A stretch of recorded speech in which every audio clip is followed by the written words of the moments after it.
दर्शकों, समाज के अंदर इतनी बुराइयां फैली हुई है, लेकिन इन बुराइयों की तरफ किसी भी प्रकार का कोई ध्यान नहीं दे रहा है। और कई बार ऐसा भी देखा जाता है कि इन बुराइयों का जो नाजायज़ फ़ायदा है वो उठा लिया जाता है कानून की आड़ को लेकर के, क्योंकि इस प्रकार के कानून भी है जो वो सरकार के द्वारा बना दिए गए हैं, कोर्ट के द्वारा बना दिए गए हैं कि उनका फ़ायदा लेकर के समाज में बहुत सी कुरीतियाँ फैलाई जा रही है। इन सब बातों को लेकर के आज जींद की जाट धर्मशाला के अंदर एक सर्वजातीय खाप महापंचायत का एक आयोजन जो है वो किया गया था, और जो आयोजन किया गया था वो हमने लाइव के माध्यम से आपको दिखाया था। लेकिन इन सब बातों को लेकर के हम कुछ और जानकारी लेंगे। हमारे साथ ये जो दो साथी देख रहे हैं इनसे पूछेंगे, क्योंकि काफ़ी ऐसे अनुभव हमने इनके अंदर देखे हैं, चाहे वो किसान आंदोलन की बात करें या इसके अलावा भी कई बार हमने इन साथियों को देखा है कि समाज के अंदर फैलती हुई कुरीतियों को रोका कैसे जा सकता है, उन पर काफ़ी बार बोलते हुए भी हमने इनको देखा है। जी नमस्कार। नमस्कार जी। सबसे पहले नाम जानना चाहेंगे, आपका परिचय जो है वो जानना चाहेंगे। मेरा नाम नरवीर नेहरा है, मैं सरपंच गांव दिल्लूवाड़ा, प्रदेश प्रवक्ता सरपंच एसोसिएशन हरियाणा और मीडिया प्रभारी नेहरा खाप। जी, इस भाई को भी आपने देखा होगा, किसान आंदोलन के दौरान एक गाड़ी बड़ी मशहूर रही थी, सोशल मीडिया पर अक्सर छाई रही थी। इनसे भी करेंगे बात। भैया अपना भी परिचय दीजिए। अमित निडानी, मलिक खाप की तरफ से मैं और पूर्व जिला पार्षद। जी सरपंच साहब, एक बात बताइए, समाज के अंदर इतनी कुरीतियां जो है वो लगातार पैर पसारती जा रही हैं, लेकिन ध्यान किसी का भी नहीं है। अगर खाप पंचायतें चाहे तो इसमें बहुत बड़ा एक फेरबदल कर सकती है। तो आज जो पंचायत हुई है, आपको क्या लगता है कि ये उन्हीं मुद्दों को लेकर के हुई है, या इस पूरी की पूरी पंचायत को एक राजनीतिक रूप दे करके यहीं पर ख़त्म कर दिया जाएगा? मैं पहले तो आपको स्पष्ट कर दूं, जो आज पंचायत हुई है उसमें कोई भी किसी पार्टी का ना विरोध था, ना पक्ष था, ना ही ये राजनीति कोई कार्यक्रम था। ये पूर्ण रूप से सर्वजातीय, ना किसी जाति से संबंधित था, ये सर्वजातीय और सर्व खाप का ये प्रोग्राम था। इसमें किसी भी पार्टी का या किसी राजनीतिक दल का कोई एजेंडा ना तो रखा गया, ना हमारा उससे कोई लेना देना है। ये कंप्लीट रूप से हमारा जो था ये सामाजिक कार्यक्रम था, और समाज में जो व्याप्त बुराइयां हैं या समाज में कुछ लोग कुछ बनाए गए कानूनों का गलत रूप से उनका फ़ायदा उठाते हैं और गलत तरीके से उनका यूज़ करते हैं, उस बारे में आज ये पंचायत हुई है। और इसमें कोई भी ऐसा मुद्दा हमने नहीं रखा है जो किसी राजनीतिक पार्टी का एजेंडा हो। अच्छा, लिव इन रिलेशन की बात कर लेते हैं। लिव इन रिलेशन में काफ़ी लोग रह रहे हैं, लेकिन समाज के अंदर क्या संदेश जा रहा है उसको लेकर के क्या कुछ कहें? देखिए, मैं आपको बता दूं, लिव इन रिलेशन का जो कल्चर आया है, जो हमारे महानगर हैं वहाँ से आया है। हमारा जो हरियाणा या उत्तरी भारत में इस तरीके का कल्चर पहले नहीं था। इसके पीछे एक रीज़न है, एजुकेशन स्तर जैसे जैसे बढ़ता है, आदमी अपने आप को किसी दूसरी संस्कृति से जोड़ के देखने लग जाता है। जैसे बहुत से बच्चे हैं जो हमारे बहुत एजुकेटेड साथी हैं, वो बाहर रहे हैं, माँ बाप से, वो हॉस्टल्स में उन्होंने स्टडी की है, माँ बाप से काफ़ी समय से दूर हैं, वो समाज से भी टूट जाते हैं। उनके लिए खुद मतलब सेल्फ एस्टीम्ड हो जाते हैं, उनको खुद को ही ये हो जाता है, तेरी पर्सनल ज़िंदगी से ही सेल्फ सेंटर्ड हो जाते हैं। वो समाज से नहीं जुड़ पाते, ना उन्हें माँ बाप से लेना देना रह जाता, ना समाज से लेना देना रह जाता। वो ये समझते हैं हमारा मौलिक अधिकार, हम कैसे भी रहें। लेकिन आप तो कैसे भी रह रहे हो, लेकिन आने वाली जनरेशन पे उसका बहुत बड़ा गलत इफेक्ट पड़ रहा है। छोटे छोटे बच्चे गलत चीज़ों को देख रहे हैं, जो आप समाज में देखोगे वही सीखोगे। तो लिव इन रिलेशनशिप का जो कल्चर है, बाहर जो वेस्टर्न कल्चर है वहाँ से चल के आया, और फिर ये हमारे महानगरों में, और महानगरों से फिर ये हमारे जो उत्तरी भारत के छोटे शहर हैं, यहाँ भी ये कल्चर काफ़ी बढ़ गया है।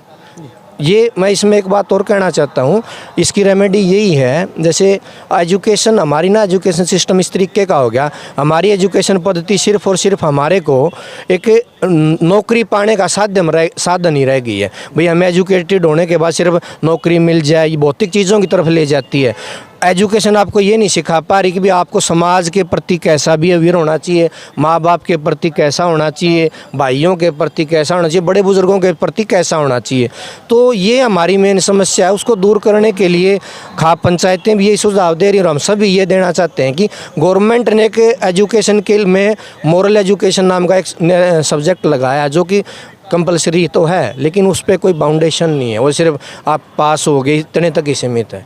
उस सब्जेक्ट को एक ड्राफ्ट बना के 9th क्लास से जब बच्चा परिपक्व होने लग जाता है, समाज के प्रति दायित्व लेने लग जाता है, इस तरीके से उसको ड्राफ्ट के तौर पे तैयार करा के 9th में उसको असेसमेंट दी जाए भी तेरे को 2 घंटे 3 घंटे समाज में देने हैं, किसी NGO के साथ आपको देने हैं, मीडिया के साथ देने, ताकि उन लोगों को जुड़ सके, परिवारों को समझ सके, आपके जो लोकल कस्टम्स हैं उनको समझ सके भाई हमारे जो पंचायती सिस्टम में समाज का ताना बाना कैसा है, ग्राम पंचायतों की मीटिंग कैसे होती है, पंचायतों में मुकदमे या झगड़े कैसे निपटारा होता है। जब तक आप लोग उनके अंदर आओगे ही नहीं, जब बच्चों को हम उनके अंदर लेके आएंगे नहीं, तो बच्चे सीखेंगे कैसे? किताबों से नहीं सीख पाएंगे। बिल्कुल, आपने शिक्षा की बात की है, जहाँ तक अभी तक है जितनी भी बातें की है, शिक्षा की बात कर लेते हैं।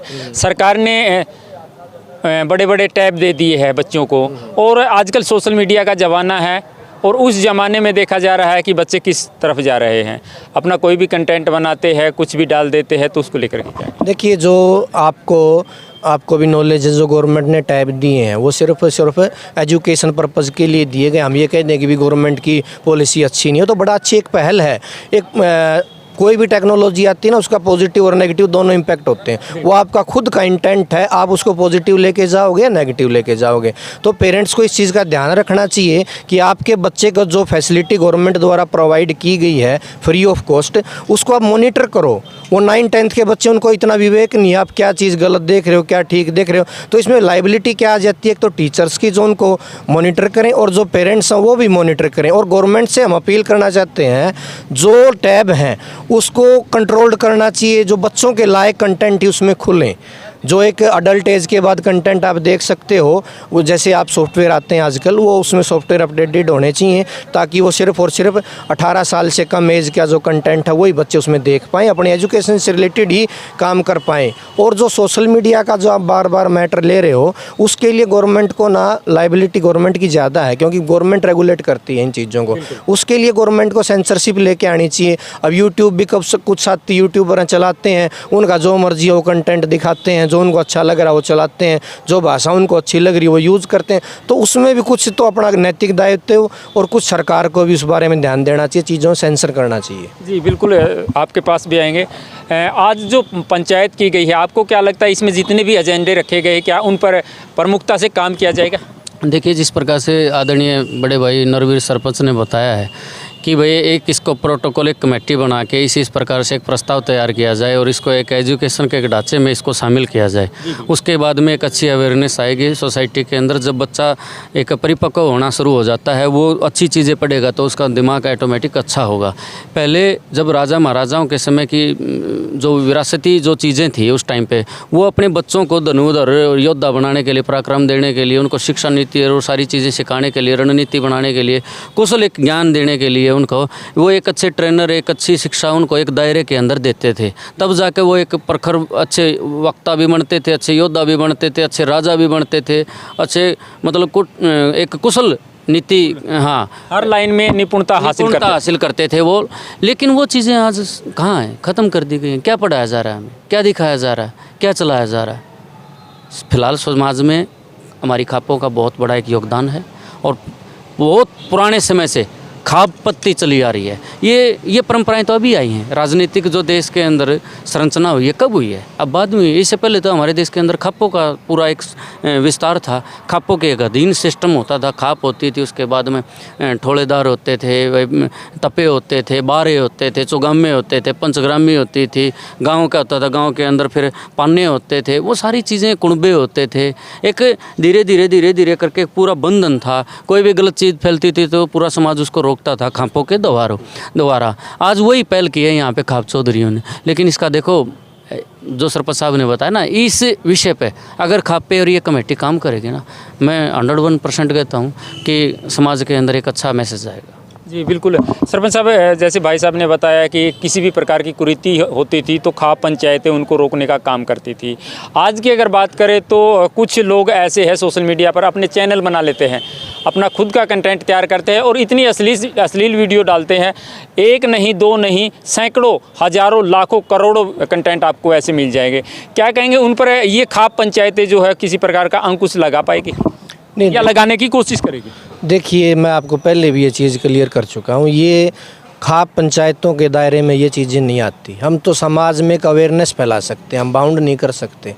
बाउंड आदमी क्या कब होता है, जब उसकी खुद का जो इमोशन है या उसकी खुद की अवेयरनेस जब जागती है ना, तब आदमी कर सकता है। खाप पंचायतें तो एक कस्टम है, जो एक रीति रिवाजों के तहत, तो सामाजिक बंधनों के तहत, सामाजिक एक लिहाज शर्म कह लो आप, उसके तहत कार्य करती हैं। ये तो ना इस चीज़ के लिए तो स्पेशली गवर्नमेंट को, जैसे पीछे टिकटॉक में आपने देखा होगा, उसमें बहुत ज़्यादा वल्गर कंटेंट आने शुरू हो गए थे। गवर्नमेंट ने उस चीज़ को नोट किया, उसको बैन कर दिया। वो कुछ इंडियन जो सिक्योरिटी थी उसमें डाटा वो कलेक्ट कर लेते थे लोकल कस्टमर का, वो भी एक रीज़न था, लेकिन उसमें कंटेंट भी काफ़ी वल्गर आ गया था, इसलिए गवर्नमेंट ने उसको बैन किया। तो अभी गवर्नमेंट ने काफ़ी पहल तो की है, जैसे सोशल मीडिया की जो साइट्स हैं, फेसबुक वगैरह को भी कहा है भाई जो कंटेंट इस तरीके का उसको आप खुद फिल्टर करो और उसको रोको। लेकिन मेन समस्या भी जो आ रही है ना, वो यूट्यूब से संबंधित आ रही है। और यूट्यूब क्या है, गूगल और ये यूट्यूब वाले वो इतना इन पे फोकस नहीं करते, क्योंकि ये हमारी जो बाहर के जो कंपनीज़ हैं या आउट ऑफ इंडिया की कंपनीज़ हैं वो रेगुलेट करते हैं इनको, तो उनको हमारे कल्चर का पता नहीं है। वो तो अमेरिकन कल्चर में तो ये सब चीज़ें ओपन है, वहाँ तो इन चीज़ों के लिए कोई एज भी, हमारे तो मैरिज की एज 18, वहाँ तो चीज़ें भी बहुत कम हैं। मतलब ओपन सिस्टम है, उनके अपने कस्टम्स हैं, हमारे अपने हैं। तो वो चीज़ें, वो लोग हमारी संस्कृति को नहीं समझ पाएंगे कि इंडिया में जो भारत की जो संस्कृति है, जो कस्टम्स हैं, वो बिल्कुल अलग हैं। तो मैं आपसे ये कहना चाहूँगा, ये तो खुद का नैतिक दायित्व भी बनता है परिवार के। देखो किसी ने, मान लो मैंने वीडियो डाल ली, तो मेरे परिवार के सदस्य भी हैं, उनको भी तो देखना चाहिए, वो भी रोको। इसमें खाप अकेले क्या कर देंगे। किसी का लड़का है, मान ले मेरा बेटा है, कल वो 10 साल का है, 15 साल का है, वो फ़ोन यूज़ कर रहा है, वो गलत चीज़ें कई बार देखा है कि परिवार वाले बोल देते हैं कि इस कंटेंट से हमारा घर चलता है, तो उससे मैं क्या नहीं, वो देखो कंटेंट घर चलाना, देखो उस चीज़ के लिए तो आपको समझौता नहीं करना चाहिए। आप अपना घर चलाने के लिए, एक 10,000 रुपये कमाने के लिए आप समाज में अगर अश्लीलता परोस रहे हो, तो मैं तो ये समझता हूँ मतलब अनैतिक कार्य है, ये करना नहीं चाहिए। वो मान गया भाई ठीक है, आप उसको रोजी रोटी से जोड़ के ले रहे हो। अब आपने देखा होगा कई लेडीज़ भी हैं, जेंट्स भी हैं, अपने व्यूअर बढ़ाने के लिए क्या पता क्या क्या उलझुल हरकतें करते हैं, आधे कपड़े पहन लिए, ये कर लिया, अश्लील गालियाँ दी, तो इससे व्यूअर्स बढ़ जाते हैं। तो इसमें उनकी भी, अकेला उस कंटेंट डालने वाले की भी गलती नहीं है। और जब तक आप लोग उसको देखोगे नहीं, जब तक वो चीज़ खरीदोगे नहीं, बिकेगी कैसे। बिल्कुल है। तो इसमें थोड़ा मैं आपको बीच में रोकना चाहूँगा। आपने लड़कियों का जिक्र कर दिया, युवाओं का जिक्र कर दिया, लेकिन ऐसे कंटेंट देखे गए हैं कि 70 साल के बुजुर्ग भी इसमें शामिल है। वो तो देखो समाज का बिल्कुल ताना बाना ही, जब एक जिम्मेवार व्यक्ति इस तरीके की चीज़ें करेगा ना, तो वो चीज़ें तो शोभा बिल्कुल भी। चलो कोई बच्चा, उसको तो ये कहने को अब इसको तो समझ नहीं है समाज की, छोटा है, अभी मैच्योर नहीं हुआ, लेकिन एक 70 बच्चे भी इसमें हिस्सेदारी जता रहे हैं। हाँ, साथ में वो बूढ़े, मैंने देखी कई वीडियो गाली दे रहे हैं बूढ़ा, साथ में बच्चे उसकी वीडियो बनवा रहे हैं, फिर वो वायरल हो जाती। तो इसका रीज़न यही है ना भाई, हम उसको देखना चाह रहे हैं। ये कमी कहाँ से आई कि हम सब में कमी है कि हम इस तरीके का कंटेंट देखना पसंद करते हैं। तो ये चीज़ हम अगर वो कंटेंट देखेंगे नहीं तो वो आएगा कहाँ से, बिकेगा कहाँ से। मान लो मैं एक चीज़ है, एक जूता लेने चला गया मार्केट में, उस जूते को मैं खरीदूंगा ही नहीं, किसी कंपनी ने जूता बना दिया, अगर उसका कस्टमर ही नहीं होगा, उसको खरीदने वाला ही नहीं होगा, तो बिकेगी कैसे, बंद हो जाएगी वो कंपनी। सेम चीज़ इस चीज़ में लागू होती है। अगर हम गंदा देखना ही बंद कर दें ना, गंदा बनाने वाले तो ऑटोमेटिक बंद हो जाएंगे। हम गंदा देखना चाहते हैं, गंदा सुनना चाहते हैं, ये ही एक समस्या है समाज की। अब मैं कैमरे के सामने तो ये कह दूं, मैं तो देखता ही नहीं जी, मेरे तो आप ये यूट्यूब देख लो, मेरा ये देख लो, सोशल अकाउंट देख लो, आप देख लो, 90% लोग उन चीज़ों को देखना पसंद करते हैं। लाइक बेशक ना करें, लेकिन व्यूज़ आपको हर किसी के मोबाइल फ़ोन में मिल जाएगा। तो जब हम उस गलत चीज़ को देखेंगे ही ना, देखना नहीं पसंद करेंगे, तो अपने आप बंद हो जाएगी। तो जो लोग इस प्रकार के कंटेंट तैयार कर रहे हैं, डाल रहे हैं, उनको अंत में क्या कुछ अपील करना चाहिए? मैं उनसे, एक समाज के प्रतिनिधि होने की तरफ से मैं यही निवेदन करूंगा, आप अपनी आने वाली पीढ़ी को क्या दे रहे हो, आने वाले पीढ़ी को, यंग जनरेशन को, बच्चों को और समाज को आप क्या दे के जाओगे।